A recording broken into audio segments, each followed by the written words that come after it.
Hi guys, ನಾವು ಚಿಕ್ಕದಾಗೊಂದು business start ಮಾಡ್ತಾ ಇದ್ದೀವಿ. ಕೋಳಿ ಫಾರಮು ಅಂದರೆ ತುಂಬ ಚಿಕ್ಕದಾಗಿ ಮಾಡ್ತಾ ಇದೀವಿ. ನೋಡೋಣ ಯಾವ ಥರ ಅಂತ. ಅದು ಏನಾರ ಸಕ್ಸಸ್ ಆದರೆ ದೊಡ್ಡದಾಗೆ ಮಾಡಬೇಕು ಅಂತ ಅಂದ್ಕೊಂಡಿದ್ದೀವಿ.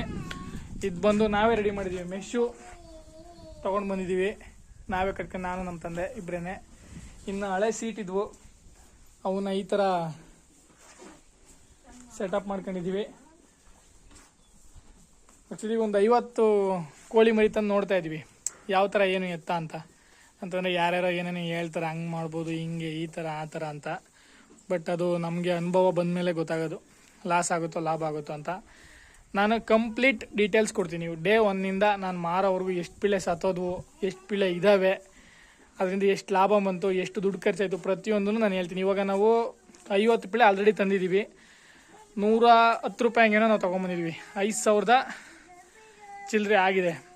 ಈ ಮೆಶ್ಶು ಬಂದು 3,800-700 ರೂಪಾಯಿ ಆಗಿದೆ ಟೋಟಲ್ ಕಾಸ್ಟ್ ಇದ್ರದ್ದು, ಈ ಮೆಶ್ಟು ಮತ್ತು ಪಿಳ್ಳೆದು. ಇನ್ನು ಶೆಡ್ ಬಿಡಿ, ಶೆಡ್ ಏನು ಅದಕ್ಕೆ ಅಂತ ಹಾಕ್ಸ್ಕೊಂಡಿಲ್ಲ. ಹಾಗೆ ಸೀಟು ಇದ್ದಾವೆ, ಕಂಪ್ಲೀಟ್ ಮಾಡಬೇಕು. ಇದು ಅರ್ಧ ಕಂಪ್ಲೀಟ್ ಮಾಡಿದ್ದಾರೆ ಶೆಡ್ಡು. ತುಂಬ ಜನ ಹೇಳಿದ್ರು ತುಂಬ ಆದಾಯ ಐತೆ, ಆ ಥರ ಈ ಥರ ಹಂಗೆ ಹಿಂಗೆ ಅಂತ. ನಾವು ಬೇರೆಯವ್ರ ಮಾತು ನಂಬಿ ಮಾಡಿಬಿಟ್ಟು ಸಾಲ ಮಾಡ್ಕೊಳ್ಳೋದು ಬೇಡ ಅಂತ ಅಂದ್ಬಿಟ್ಟು ಅಟ್ಲೀಸ್ಟ್ ಉಳ್ಕೊಂಡ್ರೆ ಮನೆಗೆ ಕುಯ್ಕೊಂಡು ತಿನ್ನೋಕ್ಕಾರ ಆಯ್ತವೆ. ಲಾಸ್ಟ್ ಒಂದು 10-15 ಉಳ್ಕೊಂಡ್ರೆ, ಜಾಸ್ತಿ ಆದರೆ ಸೇಲ್ ಮಾಡ್ಕೊಳ್ಳೋದು. ಇವಾಗ ಸದ್ಯದ ಪರಿಸ್ಥಿತಿಲಿ ನಮಗೆ ಕಾಸ್ಟಿಂಗ್ ಬಂದು 5,000 ಚಿಲ್ಲರೆ ಮತ್ತು 3,000 ಟೋಟಲು 5, 3, 8, 9,000 ಖರ್ಚಾಗಿದೆ. ಒಂದು 3 ದಿನ ಪಿಳ್ಳೆಗೋಸ್ಕರ ಹುಡ್ಕಿದ್ವು. ಬೇಸಿಗೆಗಾಲ ಅಂತ ಅಂದ್ಬಿಟ್ಟು ಪಿಳ್ಳೆ ಎಲ್ಲೂ ಸಿಗಲಿಲ್ಲ. ತುಂಬ ಹಿಂಸೆ ಆಯಿತು ಪಿಳ್ಳೆ ಹುಡ್ಕೋದೇನೆ. ಆಮೇಲೆ ಹಿಂಗೆ ಕೆಲವು ಕಡೆ ಗೊತ್ತಿರೋ ಕಡೆಯಿಂದ ಅಲ್ಲಿ ಇಲ್ಲಿ ವಿಚಾರಣೆ ಮಾಡಿ ತೊಗೊಂಡು ಬಂದಿದ್ವಿ. ಆ್ಯಕ್ಚುಲಿ ನಾವು ಸಾಕ್ತಾ ಇರೋದು ಇದು ಮೈಸೂರು ನಾಟಿ ಅಂತ.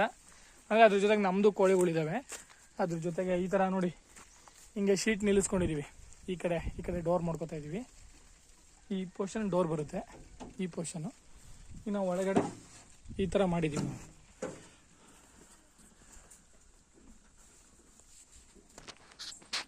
ಈ ಥರ ಮಾಡ್ಕೊಂಡಿದ್ದೀವಿ ಅಂತಂದರೆ ಆ ಶೀಟ್ನ ಮಾಡ್ಕೊಂಡು ನಿಲ್ಲಿಸ್ಕೊಂಡು ಒಳಗಡೆಗೆ ಏನು ಬರ್ದಂಗೆ ಮೆಶ್ಶು.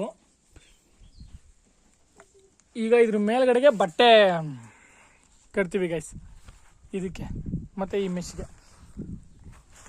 ಮೆಶ್ಗೆ ಬಟ್ಟೆ ಫುಲ್ ಕವರ್ ಮಾಡಿ. ಇದೇ ಅಂತ ಬಿಟ್ಕೊಂಡಿದ್ದೀವಿ ಗೊತ್ತಾ, ಇಷ್ಟಾರ ಇದು ಕೋಳಿಗಳಿಗೆ ಇಲ್ಲಿಂದ ಈಚೆಗೆ ಬಿಟ್ಟೆ ಇಲ್ಲಿ ಸ್ವಲ್ಪ ಹೊತ್ತು ಇದಾಗಕ್ಕೆ ಸ್ಟೇ ಆಗಕ್ಕವು.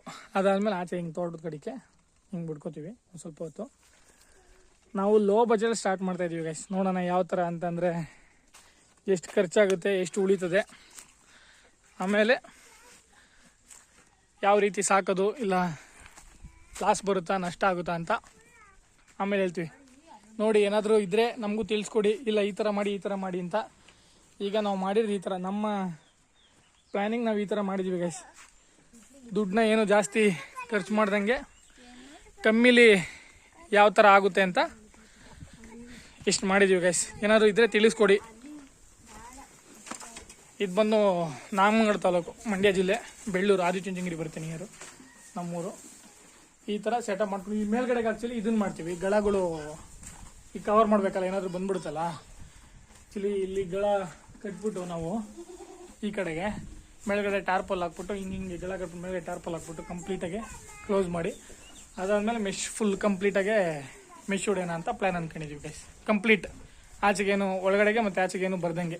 ಮೇಲ್ಗಡೆಯಿಂದನೂ ಅಷ್ಟೇ, ಮೇಲ್ಗಡೆಯಿಂದ ಏನು ಯಾವುದೇ ರೀತಿ ಹುಳ ಆಗಿರ್ಬೋದು, ಮತ್ತೊಂದು ಏನೂ ಬರ್ದಿರೋ ಥರ ಕಂಪ್ಲೀಟಾಗೆ ಟಾರ್ಪಲ್ ಹಾಕ್ಕೊಂಡು, ಅದಾದಮೇಲೆ ಟಾರ್ಪಲ್ನ ಕೆಳಗಡೆ ಬಿಟ್ಕೊಂಡು ಮೆಶ್ ಕಂಪ್ಲೀಟಾಗಿ ಹೊಡೆದ್ಬಿಟ್ಟು ಬಿಡೋಣ ಅಂತ ಅಂದ್ಕೊಂಡಿದ್ದೀವಿ.